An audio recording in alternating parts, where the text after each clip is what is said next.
በዚህ ሳምንት ከተመለከትናቸው ወይም በመጀመሪያው ሳምንት ካየናቸው ቡድኖች መካከል በጣም አስደናቂ ብቃታቸውን ያሳዩን ቡድኖች አንዱ አርሰናል ነው ለኔ። ሌላኛው በጣም ግሩም ነው የተመለከትኩት ብሬንፎርድ ነው። ከዛ ውጭ ደግሞ የብራይተንም አቋም አስደማሚ እንደሆነ ተመልክተናል። በመክፈቻ ጨዋታ ካየናቸው ቡድኖች በጥራት በብቃት ተጋጣሚዎቻቸውን በጥሩ አቋምና አቅም ያሸነፉ ቡድኖች ነው ተመልክተናቸዋል። በነገራችን ላይ ብቸኛው አቻ ውጤት ተመዘገበበት ትናንት የሴንት ጄምስ ፓርኩ ጨዋታ ነው፣ ኒውካስል ከሊቨርፑል። ሌሎቹ ጨዋታዎች በሙሉ በመሸናነፍ የተጠናቀቁ ናቸው። አብዛኞቹ ደግሞ ባለሜዳዎቹ ቡድኖች ያሸነፉባቸው ጨዋታዎች ናቸው። በብዛት ባለሜዳዎቹ ቡድኖች ያሸነፉባቸው ጨዋታዎችን እንመለከታለን። ለእኔ የመጀመሪያው ሳምንት ምርጥ ቡድኖች አርሰናል፣ ብሬንፎርድ እና ብራይተን ነበሩ ብዬ ማንሳት እፈልጋለሁ። ቀጣይ ሳምንት ምን ይሆናል አናቅም። ቀጣይ ሳምንት ደግሞ ሌሎች ቡድኖች ያው በእንግሊዝ ፕሪሚየር ሊግ በየሳምንቱ የሚታየው አቋም በየሳምንቱ የሚታየው ፉክክር እጅግ በጣም ድንቅ ነው እንመለከተዋለን እና ከዛ ጋር ተያይዘው እንግዲህ ሶስቱን በደንብ ተመልክተናቸዋል። አርሰናል ደግሞ ዘንድሮ ብሎ ዋንጫ ከሚገመቱ ቡድኖች መካከል በትልቁ ስሙ እየተነሳ የሚገኝ ክለብ ከመሆኑ ጋር ተያይዞ የተሟላ ቡድን ሆኖ አይተነዋል። በመክፈቻው ጨዋታ ላይ አርሰናል በተለይ በወዳጅነት ጨዋታዎች ላይ እንግዲህ ሚኬል አርቴታ ታዳጊዎቹን ወጣት ተጫዋቾችን ሲጠቀሙ ነበር የተመለከትነው። ሲሪየስ ጨዋታ ስለነበረ ወይም የነጥብ ጨዋታ ስለነበረ ከሲቲው ጨዋታ ጀምሮ ግን የሲቲውን የኮሚኒቲ ሺልድ የፍጻሜ ጨዋታ እንደዚሁም አርብ ዕለት ምሽት የተከናወነውና ከአዲስ አዳጊው ኮቨንተሪ ሲቲ ጋር የነበራቸውን ጨዋታ ስንመለከት ዶሚናንሳቸው በጣም ላቅ ያለ ነው። እያንዳንዱ ዲፓርትመንት ላይ ያለው ለውጥ በጣም የሚደንቅ ነው። በአርሰናል በኩል በተለይ በአርሰናል በኩል እንደ አስደሳች ነገር የምንመለከተው 2022-23 የውድድር ዓመት አስደናቂ ብቃታቸውን ያሳዩን ቤንጃሚን ዋይት፣ ሳካና ማርቲን ኦዴጋርድ ያንን የሚያስታውስ አስደናቂ አቋም ነው ያሳዩን እና ይሄ የውድድር ዓመት በጣም ጥሩ የውድድር ዓመት ሊሆንላቸው እንደሚችል መገመት ይቻላል። ሶስቱም ተጫዋቾች ከሃቨርዝን ጨምሮ አራተኛ ተጫዋች፣ እነዚህ አራት ተጫዋቾች ባለፈው የውድድር ዓመት በአብዛኛዎቹ ውድድሮች ላይ መሳተፍ አልቻሉም ከጉዳት ጋር በተያያዘ። ሳካ ተደጋጋሚ የጡንቻ ጉዳቶች ሲያጋጥም ነበረ። እንደዚሁ ከሃቨርዝ እስከ ቀዶ ጥገና ድረስ የሚደርስ ጉዳት አስተናግዶ ነበረ ጉልበቱ ላይ። ማርቲን ኦዴጋርድ ትከሻው ላይ፣ ከዛ እንደገና ቁርጭምጭሚቱ ላይ፣ ከዛ እንደገና የጡንቻ ጉዳት አስተናግዶ ረጅም ወራትን ያልነበረ ተጫዋች ነው። ቤንጃሚን ዋይት አብዛኛውን ጊዜ ጁሪያን ቲምበር ነበር ሲጫወት የነበረው ከጉዳትና ፊት ካለመሆን ጋር ተያይዞ።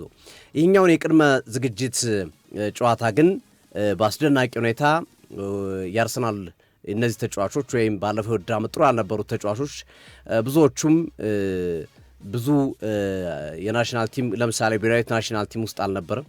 ኦዴጋርድ ናሽናል ቲሙን እንደ መዘጋጃ አድርጎት ነው አክቲቭ ሬስት አድርጎ ነው የመጣው። ሳካ ናሽናል ቲሙ ላይም ቢሆን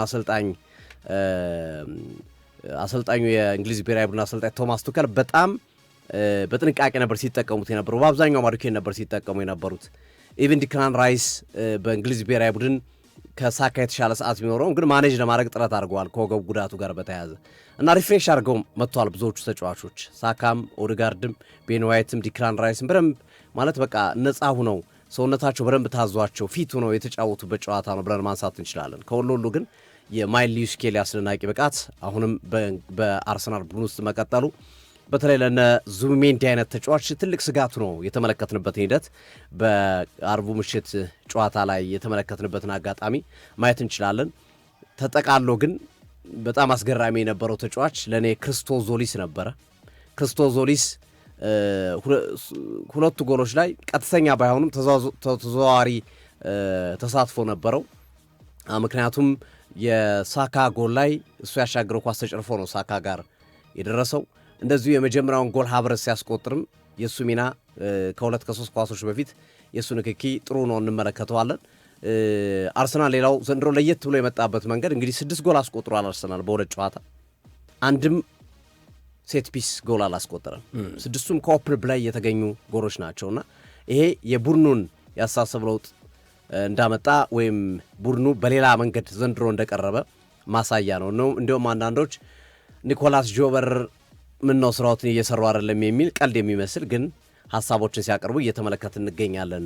በሁለት ጨዋታ አንድም የቆመ ኳስ አርሰናል አላስቆጠረም፣ 6 ጎል አዝንቦ ማለት ነውና ይሄ በቡድኑ ውስጥ የዲኤንኤ ለውጥ፣ የአመለካከት ለውጥ፣ የሲስተም ለውጥ መኖሩን ማሳያ ማረጋገጫ ይመስላል። ባለፉት ሁለት ጨዋታ የተመለከትናቸው እንቅስቃሴዎች ኮቨንተሪ ሲቲ በጠበቅነው ልክ አግኝተናል ለማለት እንቸገራለን። ሻምፒዮን የሆነ ቡድን ነው፣ ግን የፍራንክ ላምፓርድ ቡድን ከአርሰናል ጋር ኮምፒት ማድረግ አልቻለም።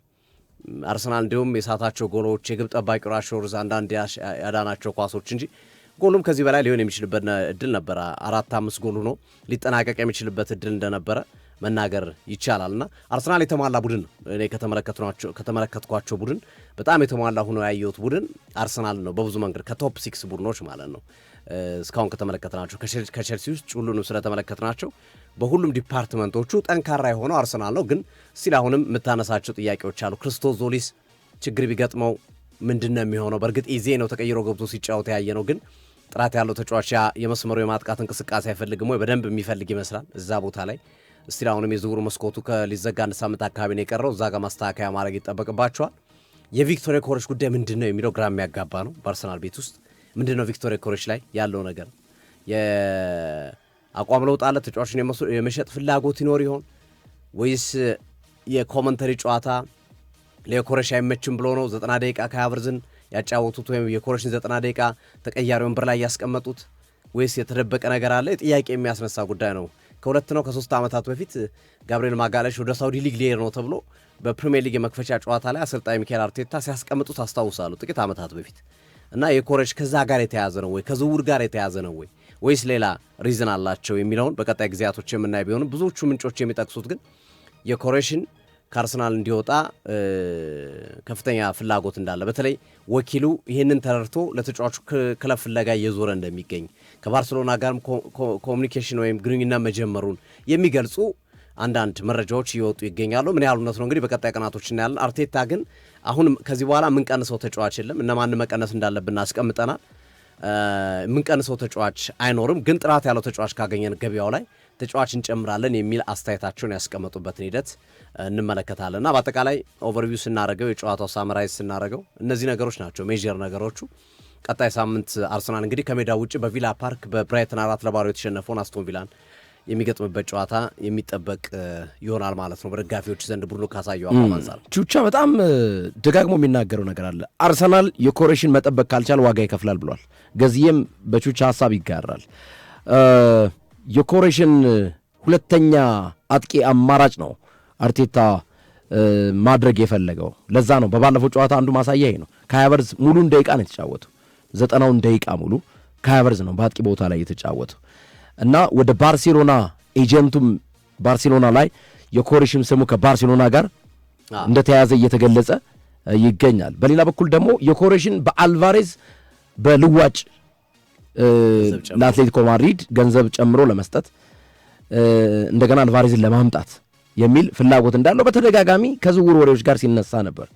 ባለፈው የዚህ የአልቫሬዝን ጉዳይ ስናነሳ ልጁ ባርሴሎና ደጋግሞ ነው የሚናገረው፣ ደጋግሞ ማለት ነው ባርሴሎና ነው የሚለው። አትሌቲኮ ማድሪድ ደግሞ ባርሴሎና መሸጥ የማይፈልግበት ምክንያት ለተቀናቃኝ ክለብ በአንድ ሊግ ለሚጫወት ክለብ መሸጥ አልፈልግም ነው። አልቫሬዝ ልቡ እንደሸፈተ አትሌቲኮ ማድሪዶች ገብቷቸዋል።